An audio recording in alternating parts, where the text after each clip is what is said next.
All right, I think we're going to get started today. I would like to welcome everyone to a personalized path to potential. My name is Letha McLaren, and I'm the CEO and co-founder of Learnfully, an online personalized learning platform that really targets struggling students in traditional classroom environments.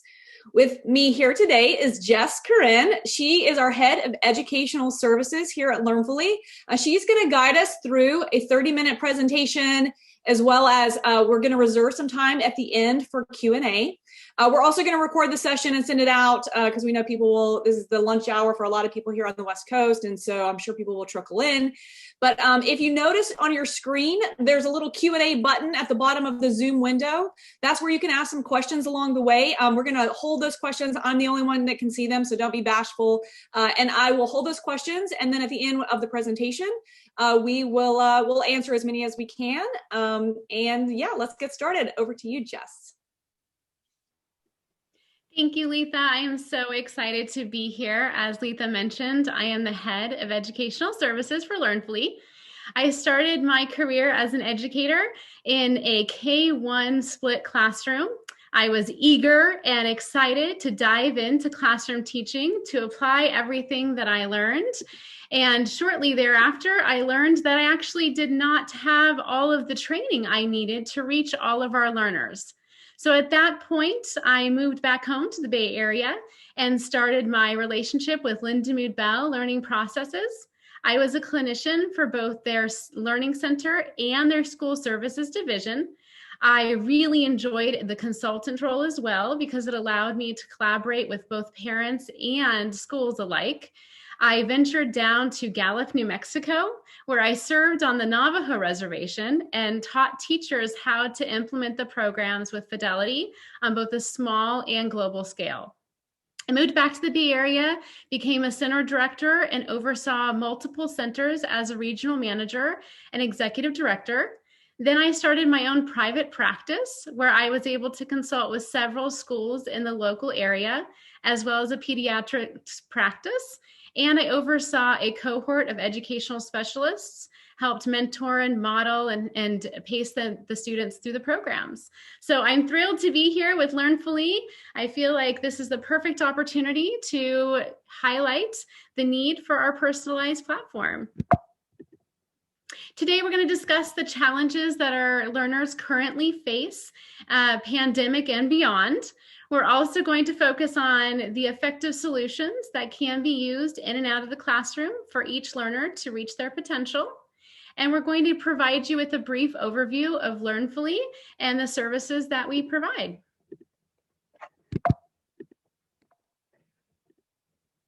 Today's challenges are quite unprecedented, as you can imagine. We have seen a huge shift in our pandemic approach to education. In 2020, in March, our whole view of the educational system completely shifted. Our educators worked tirelessly to really be able to pivot the way that they were delivering instruction from classroom to now completely online. It took a few bumps and turns, but we overcame quite a few hurdles as an educational community. And now we've seen great results in implementation and efficacy of virtual instruction overall.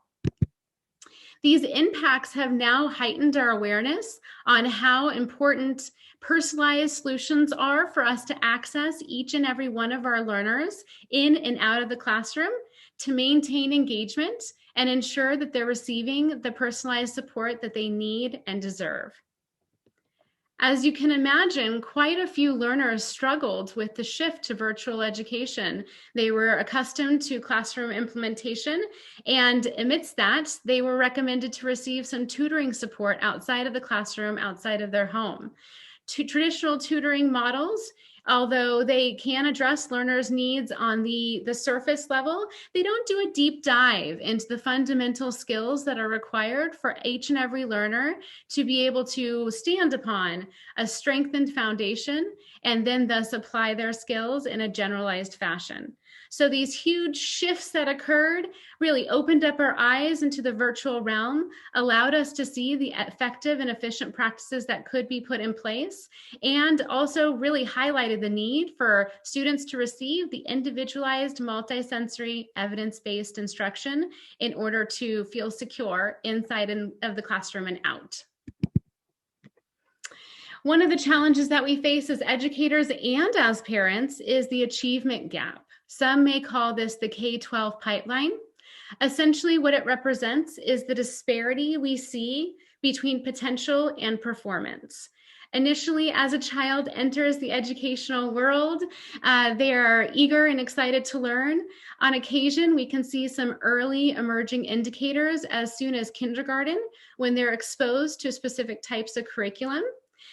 Typically, however, psychologists and school specialists assess students for learning differences at about the third grade, 7 or 8 as the youngest range. And so what happens then is students who are struggling to achieve their potential and access curriculum will fall further and further behind until they're actually able to be assessed and then maybe possibly even warrant a diagnosis.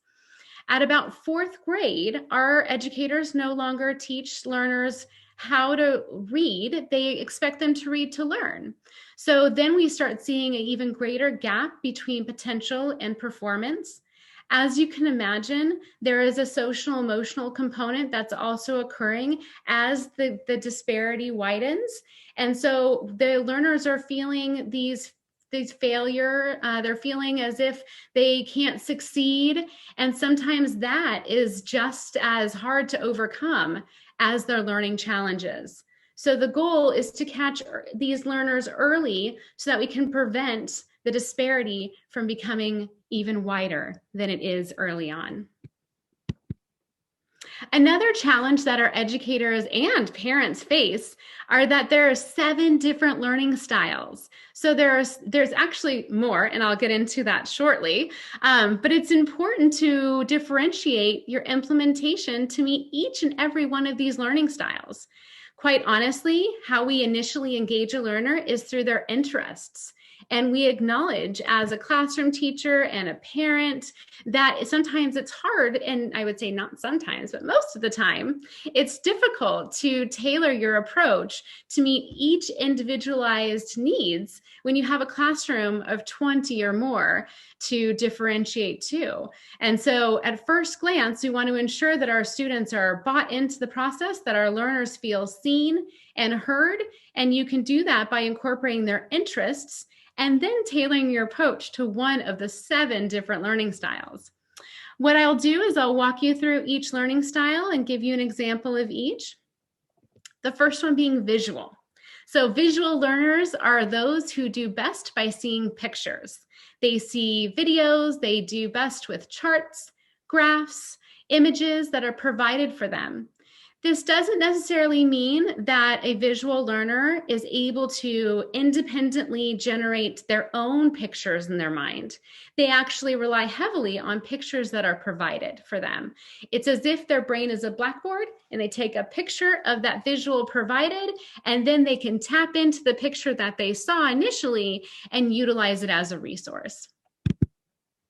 Musical or auditory learners are those who do best by hearing. They tend to do well when they're presented with audio books, or if they record a lecture, they can replay that lecture. They can also do best by orating. If you're given administering a test, let's say, they do best by talking through their answers. Physical and kinesthetic learners are the movers and the shakers. They do best by moving around, by incorporating sensory and movement breaks. They are hands-on learners. They perform best when given a project or something that they can do with their hands. The verbal learners are those who do best by speaking through their thoughts. They verbalize their ideas before they put it in written form as well, gives them a chance to filter their thoughts.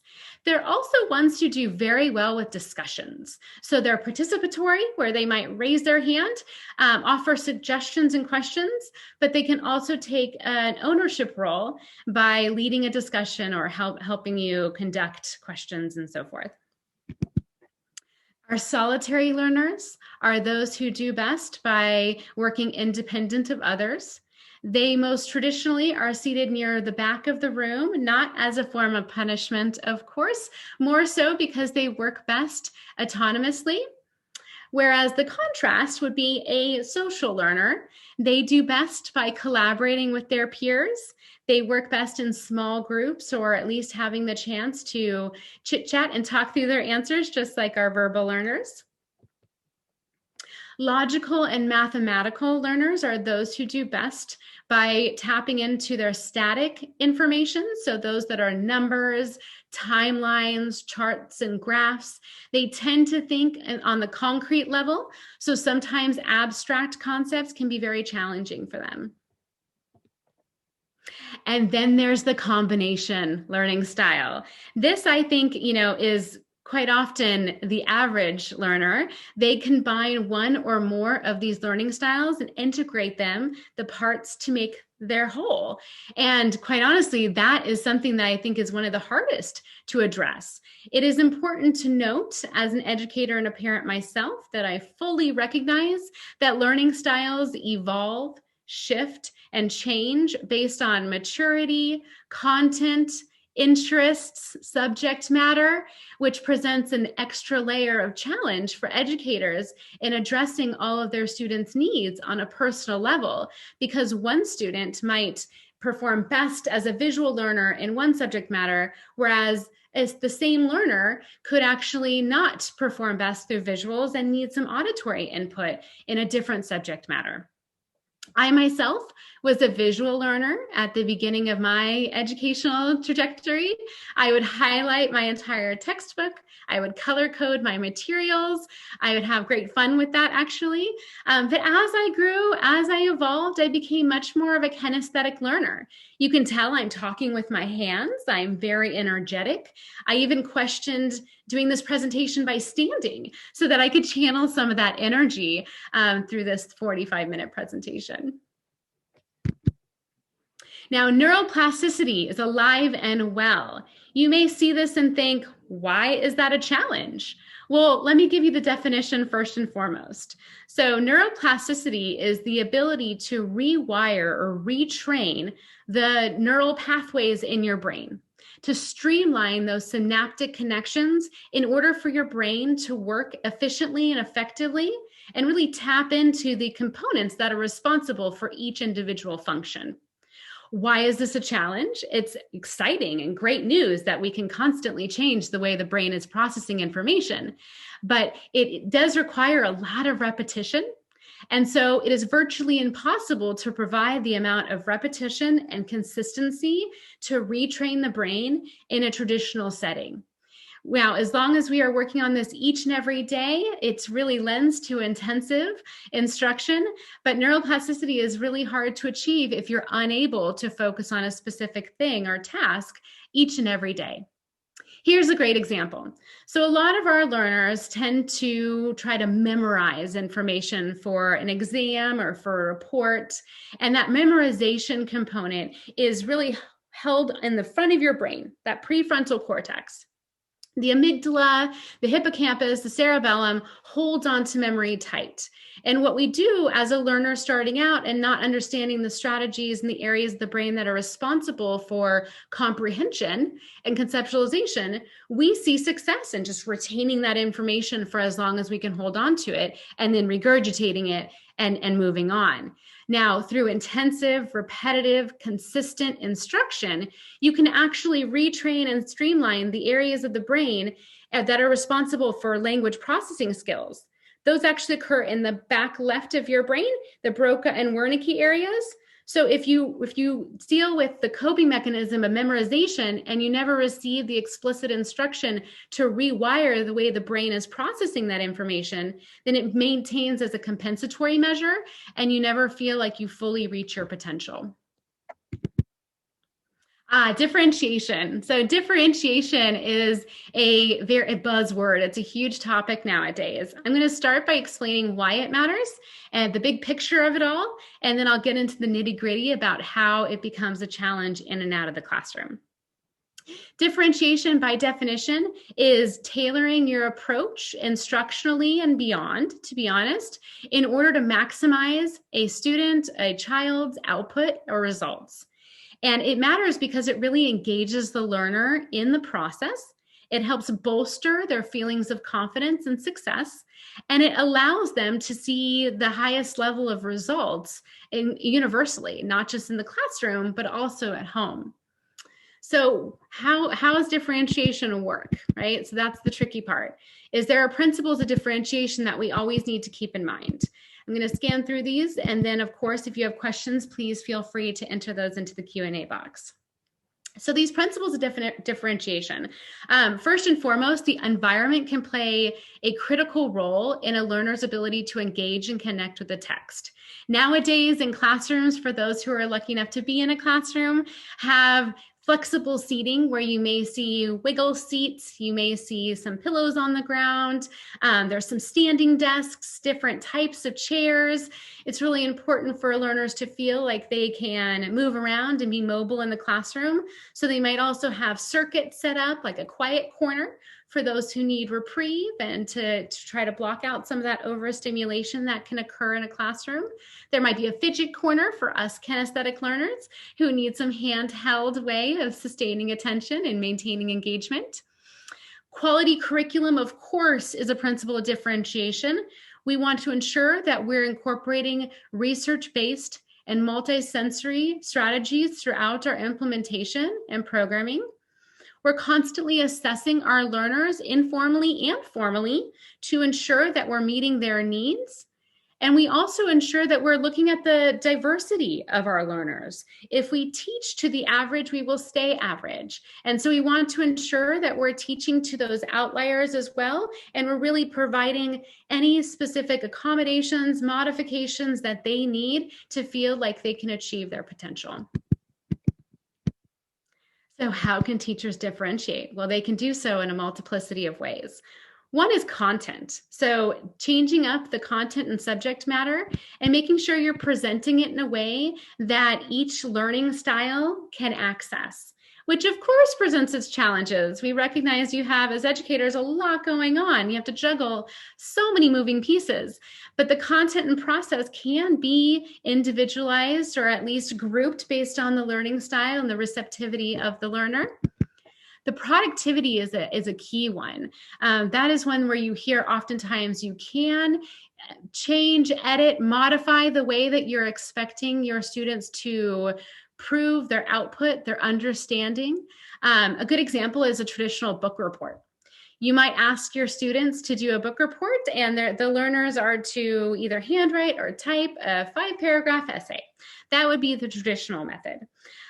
Some educators might actually allow students to then turn in a project to show their understanding of the text. They might be able to create a video of sorts, do a presentation either through a slideshow or otherwise in order to show their knowledge. And so the essence of this is that one size does not clearly fit all. And we can see a learner's understanding and conceptualization by differentiating the way that we're asking them to show their knowledge and understanding.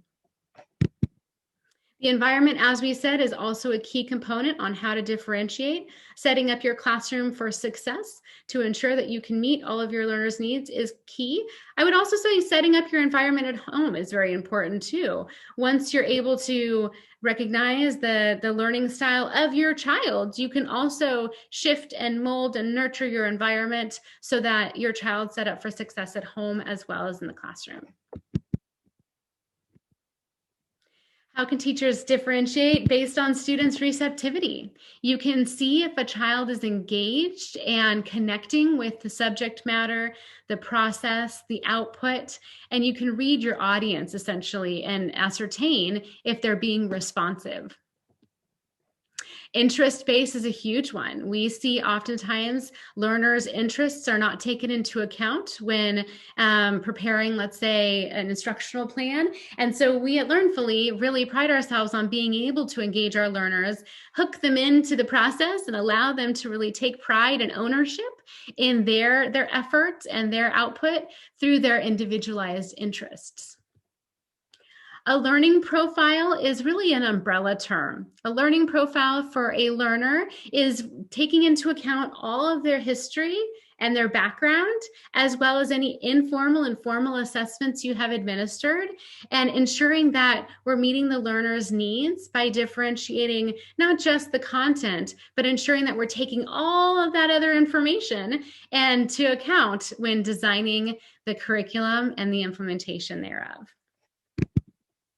So effective solutions, right? Here are all the challenges. How do we go about addressing these challenges? I think everyone will agree that multisensory, evidence-oriented approaches are top tier of priority when it comes to effective solutions. We believe wholeheartedly that every child has the capability to learn. It's just the way in which we go about implementing instruction and helping them see themselves as the learner that's key. And so utilizing and incorporating all the different senses, auditory, visual, kinesthetic, and incorporating the integrated fashion of research and studies to really guide our implementation is imperative in order for each learner to feel successful.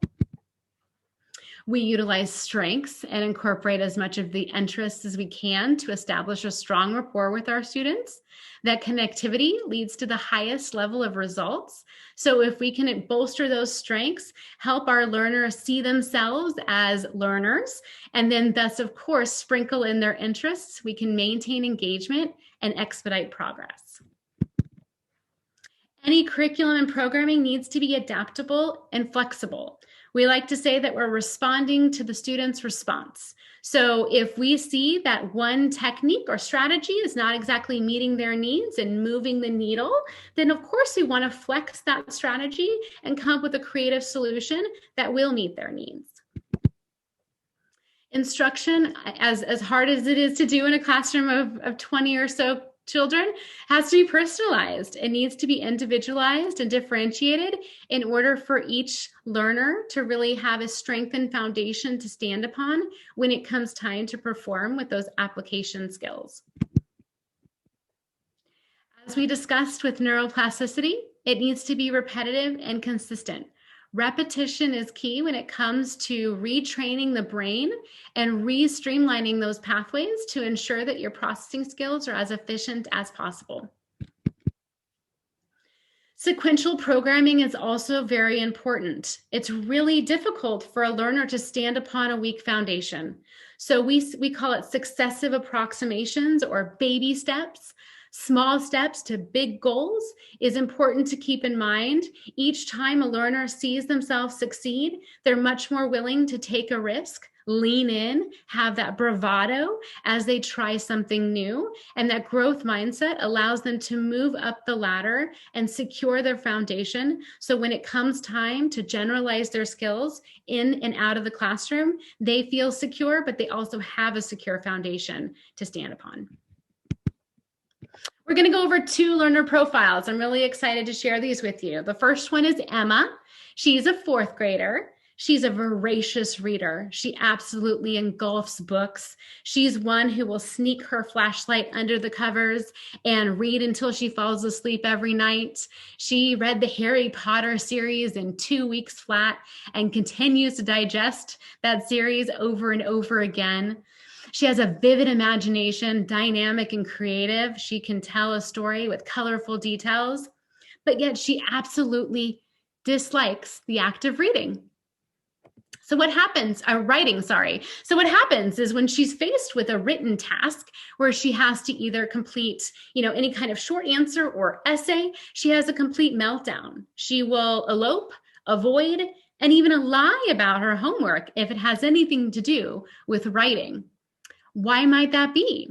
Well, it's important to note that learners who struggle with writing, yet like to read and have a creative imagination, most likely have the underlying skill to create images in their mind, to create mental representations or mental movies, and they simply need their cognizance highlighted as to how to tap into that imagery as a resource to guide their expressive language, both orally and in written form. Once they're more aware that their brain can create mental pictures, then we can utilize that framework when it comes time to generalizing their skills in a systematic way. And how we do that is we chunk and create baby steps or parts to then thus lead to the whole of the written process. We acknowledge that writing is multiple layers, and so we want to address one at a time. So while we're building skills, we're also increasing confidence. Now, Emma did best with step up to writing. She loved the color-coded fashion. She could connect with the imagery and use that vivid language and dynamic understanding when it came time to write. We also used pieces of the writer's workshop that she was accustomed to in her classroom setting and helped her connect step up to writing to writer's workshop in order to feel confident and generalize her skills.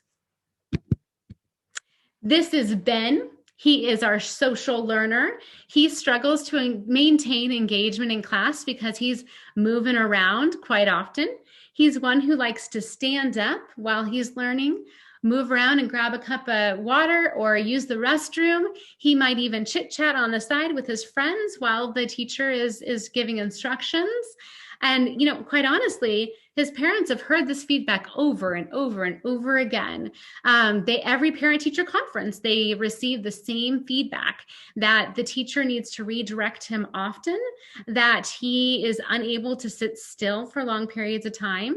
And his parents are starting to fear that he's just lazy because they know that he's capable. They know he has strong learning potential, but he's kind of given up because he sees success in movement and not so much in the execution of academics. So what do we do?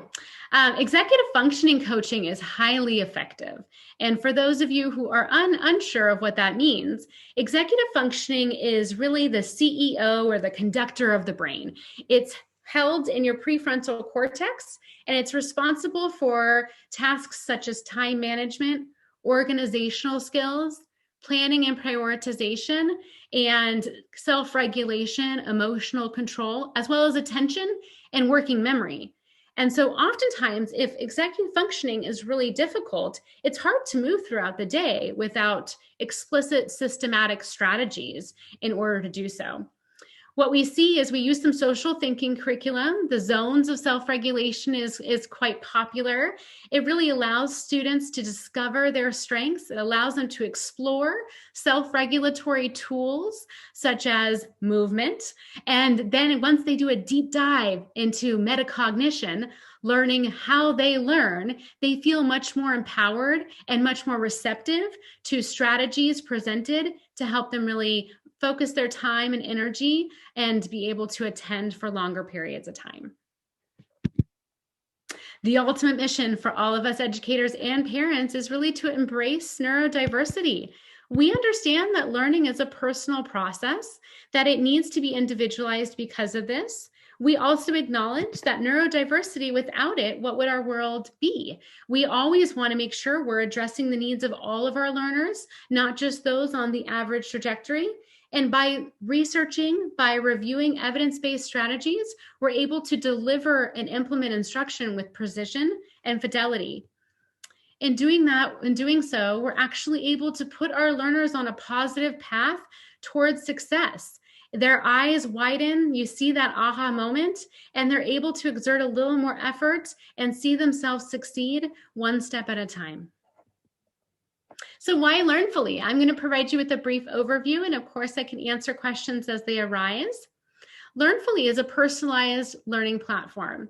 We start our process by administering a thorough screening, and that allows us to see across the board, based on a learner's age and grade, pinpoint where that breakdown is happening so that we can then thus customize a learning plan in order for that individual to meet their potential. We look at their strengths and we look at their areas of need, and we match those accordingly to strategies and multisensory evidence-based approaches that we feel strongly will help these learners realize and then thus reach their potential. We also, at the same time, we're gauging their interest. We're learning about what makes them click and who they would work best with. And then we're matching them appropriately to highly qualified experts, educational specialists in our field. These educational specialists are highly credentialed, and they're able to tailor their approach and monitor and modify their personality and the way they deliver instruction in order to reach each and every learner. We're also building out our content in order for anyone who is a member of our platform to be able to utilize reinforcers in between and outside of the learning sessions. And then we also really pride ourselves on having proactive communication channels in place. We believe strongly that collaboration is the key to success. And so from the very beginning of the learning trajectory, we are in constant communication with our families to ensure that they see their learner progress firsthand and be able to also have check-ins at the end of each month after receiving this consistent feedback throughout the month to hear if their learner is on track to meet their short and long-term goals, or if we can expect anything different than we initially recommended. We so greatly appreciate you coming today and welcome any and all opportunity to connect with you outside of this webinar. What we're going to do now is open up the floor to questions, and of course I'll provide answers. If for some reason we're unable to answer your question now, we will absolutely circle back with you, but also feel free to email us, call or text, join us on socials, whatever you think is best in order for us to stay connected. Great. Thank you so much, Jess. Let's kick off maybe with a question around the programs. So you mentioned a few of the programs when you went through the learner personas, but maybe talk a little bit about the programs that Learnfully offers. Oh, most certainly. So Learnfully offers a multitude of multisensory evidence-based programs that include, but are not limited to, Orton Gillingham, the grandmother of all programs, Wilson Reading System, Lindemood Bell, Step Up to Writing, Social Thinking, Making Math Real, and Writer's Workshop, as well as Reader's Workshop. You know, quite honestly, what sets us aside is that our educational specialists have certifications in multitude of programs. So if we feel strongly that your learner can benefit from one or more of the programs, then we will find the specialist who can meet that need. Great. And then maybe you mentioned the specialists. Talk about a little bit about the qualifications of the specialists that we have in our network. Certainly. Our educational specialists are vetted through a rigorous screening process. We not only review their credentials, they all have a master's degree or higher. They all have certification in one or more, usually several, multisensory evidence-based approaches. And it's just as important to us that our specialists are able to tailor, as we mentioned before, their delivery of instruction. So they also have enthusiastic and dynamic personalities so that they're able to establish a strong connection with their learner. Great. And a question also around how do the parents, how can you encourage or what's the expectation of the parents' involvement in the process for the kids? Typically, it depends on the level that they wish to engage, but we welcome any and all opportunity to collaborate with our families. We want to ensure that our parents are seeing progress firsthand. And so not only do our educational specialists share their session notes after each individual session so that there's a clear line of communication. Transparency is key, but also every month we host progress meetings to ensure that we're checking in on the recommendations that were initially presented after the screening and making sure that we also provide tips and tricks so that our parents can feel equipped to continue the progress at home by sprinkling in some organic strategies that of course help the student continue to expedite their progress. Great. Can you talk a little bit about the role that Learnfully plays in relation to the schools or maybe to the other participants in the learners team? Absolutely. So our collaboration with school communities is couplefold. We welcome the opportunity to collaborate with your learners' teams as long as the parents are open to us doing so. We can share the progress updates, we can share the session notes, we can meet with the team individually to ensure that we're also receiving the feedback from their team in terms of how the learner is carrying over and generalizing some of the strategies that we're building in to our programming. But we also have a chance to collaborate with schools outside of a learner. Let's say consulting wise, we join SST 504 IEP meetings. We also provide professional development for a few local schools and consult in terms of lesson planning and instructional program and design for a few schools. So we'll collaborate in terms of specific needs for the learner, but we also collaborate on more of a global scale by consulting with local schools. Great. Maybe talk a little bit about the types of goals that parents or educators can expect from programs like this. Absolutely. So, it depends on the learner. Every learner is different, as we discovered in this webinar. Initially, when a learner starts with our trajectory, we start with that screening process to really see what their strengths and areas of need uncover. And at that point, we also do a file review where we speak with any relevant participant in their team to ensure that we're taking in all the background information. At that point, we have a consultation with the parents and we sit down and we lay out all of our findings and we have a rich discussion around what we found in the screening process, if this is matching what they're observing at home as well as in the classroom. And at that point, we set initial recommendations, which involve the programming, the length and duration, the frequency of the programming that we expect for it to occur. And we also discuss what they can expect in terms of short and long-term goals. At that point, we are going off of the snapshot, if you will, of their screening, which we also acknowledge may not always be the perfect snapshot. We're always open to re-administering and ensuring that we're seeing the accurate appraisal of a child's skill set. But at the same time, that's why it's so important to meet consistently in those progress update meetings, because as we lay the narrative in terms of what to expect for goals on the short and long term, we're constantly communicating if the learner is meeting those goals. So it's important to have your expectations around those recommendations, but also to check in with us monthly so you can feel like you're equipped and clear in terms of how they're doing meeting those goals. Great. And you mentioned the screening process. Can you talk a little bit of what would a parent expect in the screening process for their kid? Oh, great question. So it's really important that we get to know your learner on so many different levels. So we're not just looking at how they might do academically, but we're also gauging their social emotional skills. We're learning about their interests and their strengths. And so the screening process is all inclusive. We start with a conversation with the family and the parents. Oftentimes parents will call us and they're just unsure of what they're looking for. They might have even gone through an exhaustive process to find us. So they're coming to us with their concerns, but we also like to couple that with our own screening, which is about a 2-hour assessment that allows us to really pinpoint throughout a variety of skills where that breakdown might be occurring and causing that disparity for them to reach their potential. And so with that, we have an online screening tool that we use, our educational specialists administer. And in doing so, we're learning, engaging their academic levels as well as their social emotional levels. And we're integrating those two to then have a consultation with the family thereafter and discuss the recommendations. Perfect.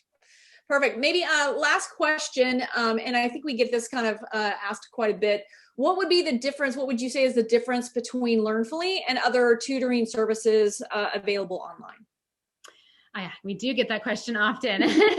Learnfully has a highly curated network of educational specialists from all over the country, and that allows us the opportunity to diversify the matching of learners with ideal specialists. So oftentimes tutoring centers will focus on the generalization of skills and not always on the underlying sensory cognitive functions that allow a learner to succeed and become independent. And our highly qualified educational specialists come to us with multiple years of experience and implementation, along with that certification that we mentioned earlier. And so we're able to connect a learner's needs to the ideal highly qualified educational specialist. And in doing so, we're allowing that learning process to be layered, sequential, multisensory, and evidence-based. And we're maintaining fidelity of the programming so that we can see our learners succeed in an expedited fashion. Once we feel that the learner has laid that strong framework with their educational specialist, we'll start to incorporate some school-oriented tasks so that we can see success and generalization, but it's not the first thing we do because it's really difficult, as you know, for a learner to stand upon a weak foundation. Oftentimes they'll approach a tutoring center with a book report to do. And in reality, they're working on a chapter book or on writing an essay when they haven't yet mastered the skill of how to decode a single or multisyllabic word. Or they'll go to tutoring because they're unable to reach automaticity with multiplication facts, but they haven't mastered their number sense or the ability to conceptualize mathematically. So we want to lay that framework, build success, build confidence and feelings of worth, and then help them and guide them to apply those skills in a multisensory and evidence-based fashion. Well, you've sold me, but I'm a little partial. Thank you so much for this session. Very informational. We hope that all of the parents and the attendees that joined us today and the educators that have joined us today got out of it what they expected to. If not, feel free to reach out to us, come to our website and fill out, the contact us form, or reach out to us directly here, or feel free to, we live in a text world, so feel free to text us. We're happy to get back to you in whatever form you prefer. And thank you so much for joining us during your lunch hour on the West Coast and in the afternoon on the East Coast. Thank you so much. Thank you.